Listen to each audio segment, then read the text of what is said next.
রোজার দিনে ব্যাগ গুছিয়ে বের হলাম বাসা থেকে। ওরা রোদের মধ্যে উঠে গেলাম একটি অটোতে করে যাচ্ছি এখন গুলিস্তান। চেনা রাস্তা, ভিড়, গরম, তবুও সবকিছুই আজ অন্যরকম লাগছে। মনে হচ্ছে আজ অন্যরকম একটা দিন।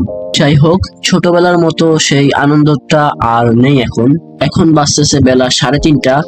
আমরা এখন যাচ্ছি বরিশালের উদ্দেশ্যে ঈদটা কাটানোর জন্য আত্মীয় স্বজনদের সাথে।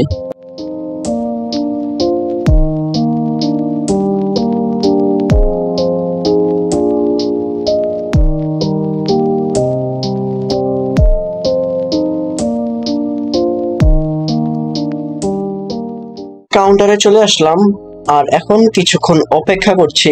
টিকিট কাউন্টারে আপু গেছে টিকিট কাটতে।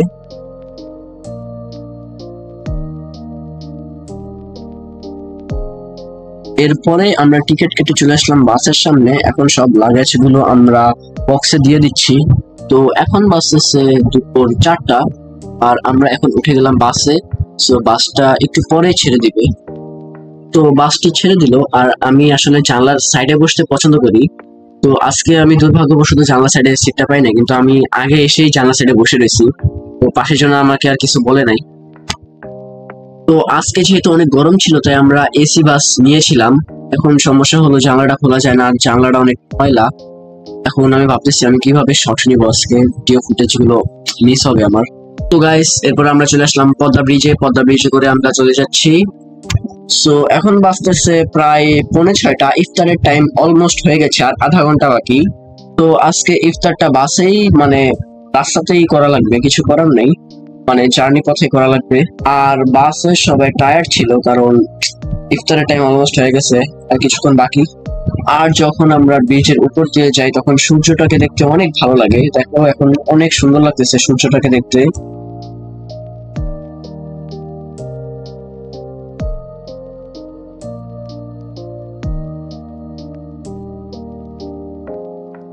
এরপরে ইফতারের টাইম হয়ে গেল। তো ইফতারে আসলে আমি একটা খেজুর আর ড্রিঙ্কো দিয়ে শুরু করছি। আম্মু বাসা থেকে খিচুড়ি রান্না করে নিয়ে আসছে, তো এটা একটু পরে খাবো। তো গাইস, এরপরে আমাদের বাসটি ছেড়ে দিল।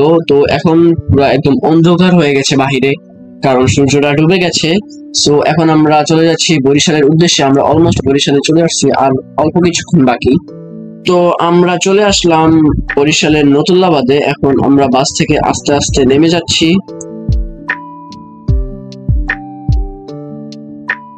তো গাইস, বাস থেকে নেমে আমরা একটা অটো ধরালাম। অটো করে এখন আমরা চলে যাচ্ছি আমাদের দাদু বাড়িতে। তো এখানে ঈদ উপলক্ষে এই লাইট গুলো লাগাইছে।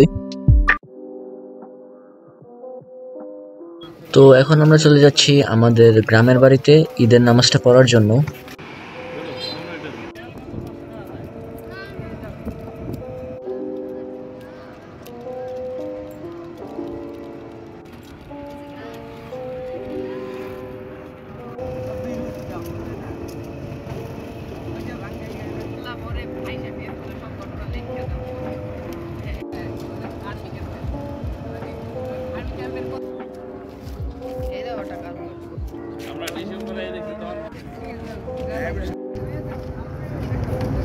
তো গাইস, আমরা চলে আসলাম বাকেরগঞ্জে।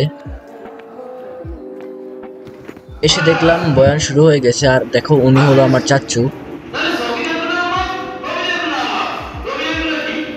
তো এরপরে আমরা নামাজ পড়ে বেরিয়ে গেলাম। এখন জাস্ট একটু গ্রামের মানুষের সাথে দেখা করব আর একটু হাঁটাহাঁটি করব। আর দেখো এখানে আমরা কিছু কাঁচা আম দেখতে পেয়ে এগুলো পাড়া শুরু করে দিলাম। এটা আমাদেরই গাছ, তাই জন্য।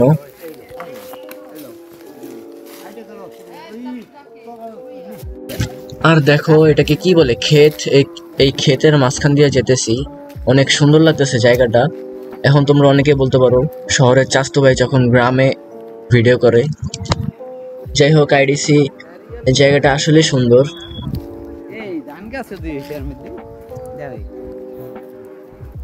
এখান দিয়ে আমরা যাচ্ছি আর আমাদের চাচু মানে গাছের নামগুলো বলতেছিল, এটা কি গাছ, ওইটা কি গাছ।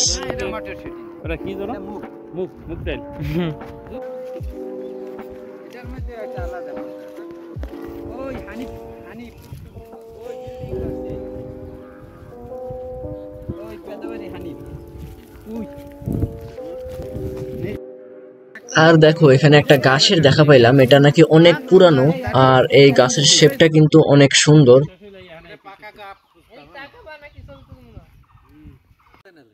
ইউটিউব চ্যানেলে যে যুগের পোলাপান কি হলো, তারা জুতো হাতে নিয়ে তারপরে স্মৃতি এই শেপে রাখার জন্য বড় বড় জায়গায় এই গাছগুলো কত কাটিং করে, কত কত কিছু করে, এটা নিশ্চয় কাটিং করলে এই জন্য আবার 2000 টাকা মানে কি 80,000 টাকা